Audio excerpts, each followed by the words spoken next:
નમસ્કાર દર્શક મિત્રો, દૂરદર્શન સમાચારમાં આપનું સ્વાગત છે। શરૂઆત કરીએ મુખ્ય સમાચારથી। રાજ્યસભાની ગુજરાતની 3 બેઠકોની ચૂંટણીમાં ભાજપના રાષ્ટ્રીય અધ્યક્ષ અમિત શાહ અને કેન્દ્રીય મંત્રી સ્મૃતિ ઈરાનીનો વિજય। રાઘવજી પટેલ અને ભોળાભાઈ ગોહિલના મતો રદ થતા કોંગ્રેસના અહેમદ પટેલ થયા ત્રીજી બેઠક માટે વિજેતા।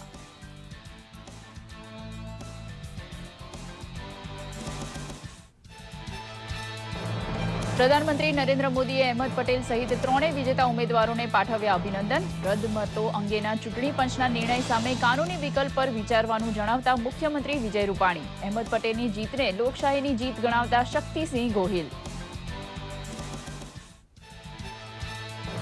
ગુજરાત વિધાનસભાના 2 દિવસીય ચોમાસુ સત્રનો આજે બીજો અને અંતિમ દિવસ। શહેરી જમીન ટોચ મર્યાદા અધિનિયમ સુધારા વિધેયક, સહકારી મંડળી સુધારા વિધેયક સહિત 4 વિધેયકો રજૂ થવાની સંભાવના।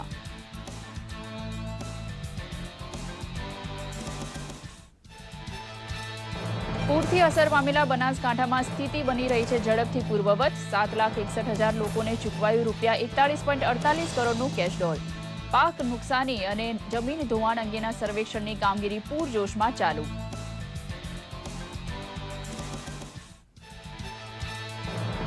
હાથસાળ ઉદ્યોગને પ્રોત્સાહન આપવાના ભાગરૂપે અમદાવાદમાં યોજાઈ કાર્યશિબિર। હાથસાળ કારીગરોને રોજગારી અને વેચાણ વ્યવસ્થા મળી રહે તે માટેના સૂચનો માર્ગદર્શન કાર્યશિબિરમાં અપાયા। આઈઆઈએમ ખાતે રાષ્ટ્રીય હાથસાળ દિનને અનુલક્ષી ક્ષેત્રીય પ્રચાર નિદેશાલયનો કાર્યક્રમ। ભારતને ગુલામીની જંજીરોમાંથી મુક્તિ અપાવવામાં ચાવીરૂપ ભૂમિકા ભજવનાર ભારત છોડો આંદોલનને આજે 75 વર્ષ સંપન્ન। આ નિમિત્તે સંસદના ખાસ સત્રનું આયોજન। પ્રધાનમંત્રીની ગરીબી મુક્ત, ભ્રષ્ટાચાર મુક્ત અને સ્વચ્છતા યુક્ત નવા ભારતના નિર્માણની હાકલ। સમાચાર વિગતવાર જોઈએ। ગુજરાતના ઇતિહાસમાં 8મી ઓગસ્ટ હંમેશા યાદ રહેશે। રાજ્યસભાની ચૂંટણીમાં અંતે અગાઉની પ્રણાલી અનુસાર સંખ્યાના આધારે ભાજપને 2 અને કોંગ્રેસને 1 બેઠક રાજ્યસભામાં મળી છે।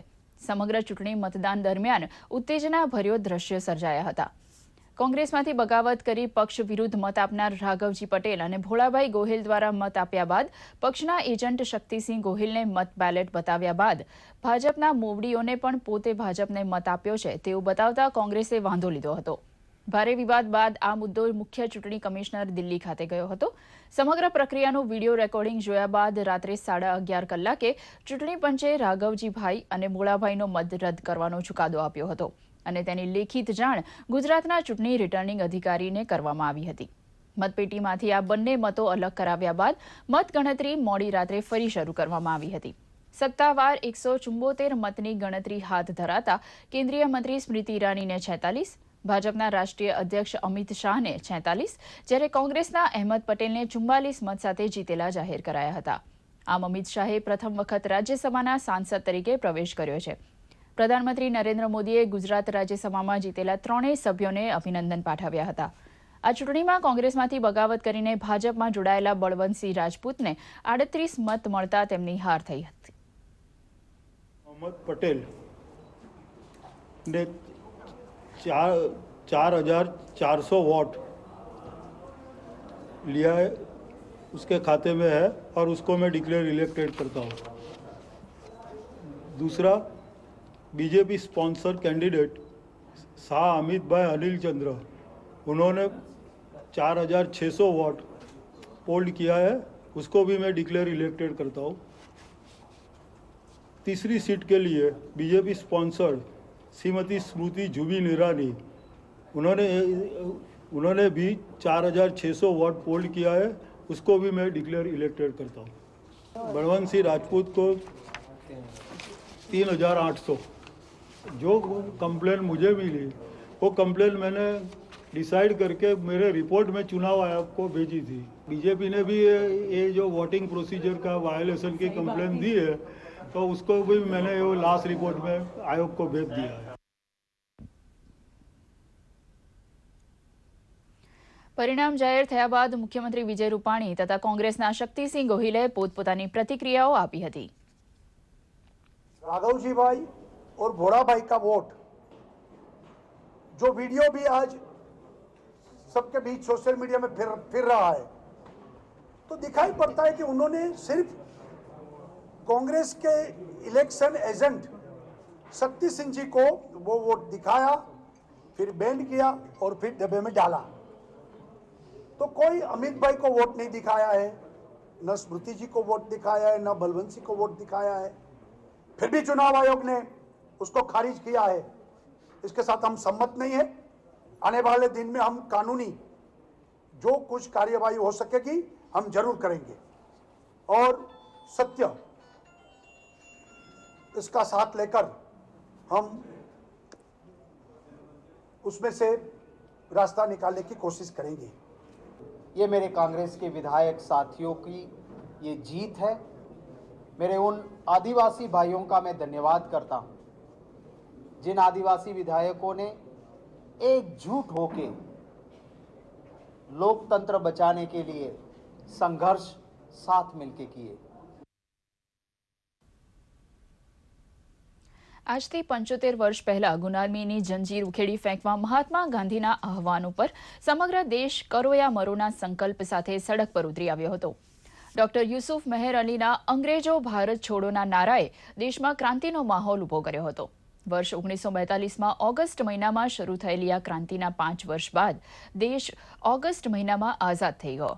ચાલુ વર્ષે ભારત છોડો આંદોલનને 75 વર્ષ પૂરા થયા છે। આ પ્રસંગે આજે સંસદનું ખાસ સત્ર બોલાવાયું છે। આ અધિવેશનમાં સ્વતંત્રતા સંગ્રામ અને તેના સ્વતંત્રતા સેનાનીઓની ભૂમિકાને યાદ કરવામાં આવશે। લોકસભામાં ચર્ચાની શરૂઆત વિદેશ મંત્રી સુષ્મા સ્વરાજ જ્યારે રાજ્યસભામાં નાણામંત્રી અરુણ જેટલી કરશે। દરમિયાન પ્રધાનમંત્રી નરેન્દ્ર મોદીએ ભ્રષ્ટાચાર અને ગરીબી મુક્ત તથા સ્વચ્છતાયુક્ત નવા ભારતના નિર્માણ માટે કામે લાગવા દેશવાસીઓને અપીલ કરી છે।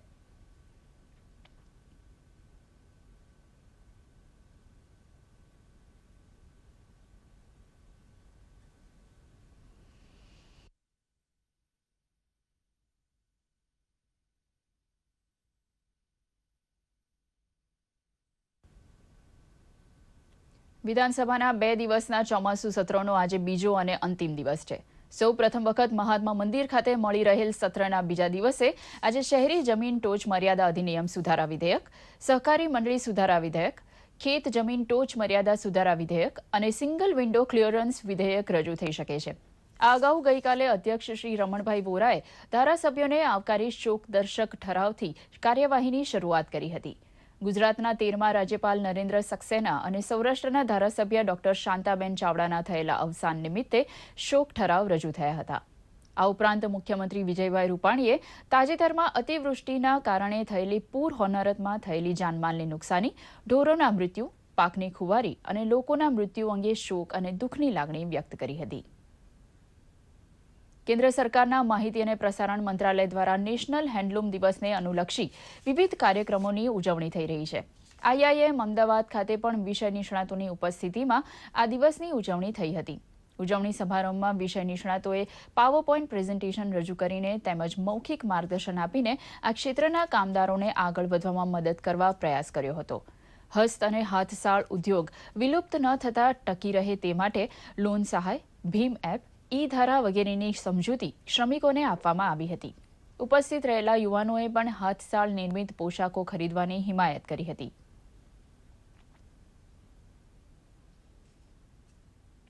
सम्मान मिले, बल्कि उनके लिए लोन स्कीम, मुद्रा स्कीम और अधिक तरीके से जो शासन जो सहयोग कर सकती है उसको प्रमुखता दी जा रही है। खास करके नए नए ऐप्स का प्रयोग किया जा रहा है, जैसे कि भीम ऐप हुए, ई धागा और हैंडलूम को एक ब्रांड बनाने के लिए जो भी सरकार की तरफ से प्रयास हो सकते हैं उसको तेजी से आगे बढ़ाया जा रहा है। जो भी लोग हमारे लिए हैंडलूम बना रहे हैं उनका पूरा परिवार इस चीज़ में फोकस्ड है, तो हमारा ये कर्तव्य बनता है कि हम उनको उतने पैसे दें जितना वो डिज़र्व करते हैं। और हम जैसे बच्चे, हम निफ्ट से हैं, तो हमारा कर्तव्य बनता है कि बड़े होकर जब हम डिज़ाइनर्स बने तो हम भी हैंडलूम को इसी तरह सपोर्ट करें। અંબાજી પંથકમાં 10 દિવસના વિરામ પછી ગઈકાલે ધોધમાર વરસાદ વરસ્યો હતો। નદી નાળામાં અચાનક પાણીની સપાટી વધી ગઈ હતી।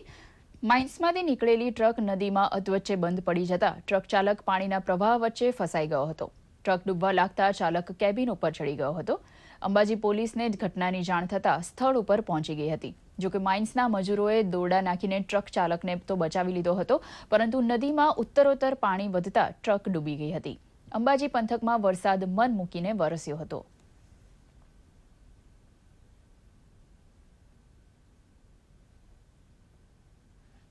આવેલ માઇન્સમાંથી એક ટ્રકના ચાલક પોતાની ટ્રક આ મોકળામાંથી પસાર થઈ જશે એવું અનુમાન કરી પસાર થવા જતાં તે ટ્રક અચાનક વહેતા પાણી વચ્ચોવચ બંધ થઈ જતા તેમાં બેઠેલ એક મજૂર તેમાં ફસાઈ ગયેલો, જેને પોલીસે તથા આજુબાજુના વિસ્તારો અને મહેનત કરી રસ્સા દ્વારા એને બહાર કાઢી એનો જીવ બચાવવામાં આવેલ છે.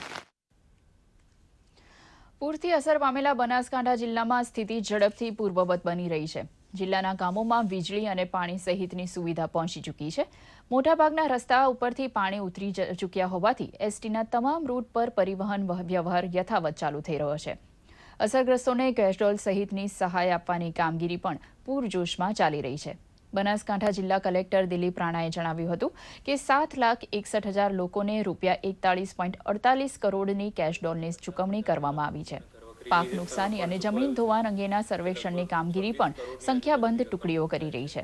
પશુપાલકોને પશુ મૃત્યુ સહાય રૂપે ₹13 કરોડની ચૂકવણી પણ કરવામાં આવી છે. લગભગ 2 કરોડના ખર્ચે ચૂકવાઈ ચૂકી છે. શાક માર્કેટમાં વેચાતી કોબીજના શાકે ગૃહિણીઓ અને ઘર કુટુંબોમાં ચિંતાનું મોજું સર્જ્યું છે.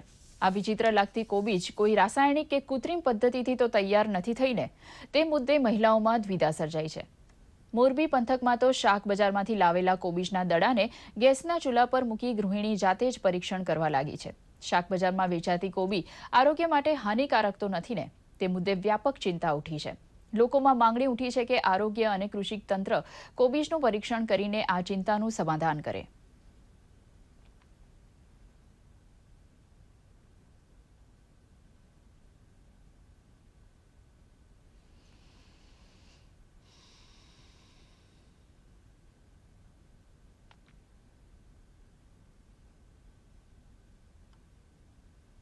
તાપી જિલ્લાના વાલોડ તાલુકામાં વાલ્મીકી નદી તટે રિદ્ધિ સિદ્ધિ સહિત જમણી સૂંઢ ધરાવતા ગણેશજીનું પ્રાચીન મંદિર આવેલું છે. પેશવાકાળમાં બંધાયેલા આ મંદિરમાં ગણેશજી અને શિવજીની પ્રતિમા સામસામે આવેલી હોવાથી શ્રદ્ધાળુઓ દર્શન કરી અનોખી ઉર્જા અનુભવતા હોય છે. ઐતિહાસિક પ્રાચીન મંદિરો સાથે લોકવાયકા પણ સંકળાયેલી હોય છે. વાલ્મીકી નદી તટે પ્રકૃતિની ગોદમાં આવેલા આ ગણેશ મંદિરમાં વદ ચોથના દિવસે ભક્તોની ભારે ભીડ હોય છે. દૂર દૂરના અંતરેથી શ્રદ્ધાળુઓ દુંદાળા દેવના દર્શને આવતા હોય છે.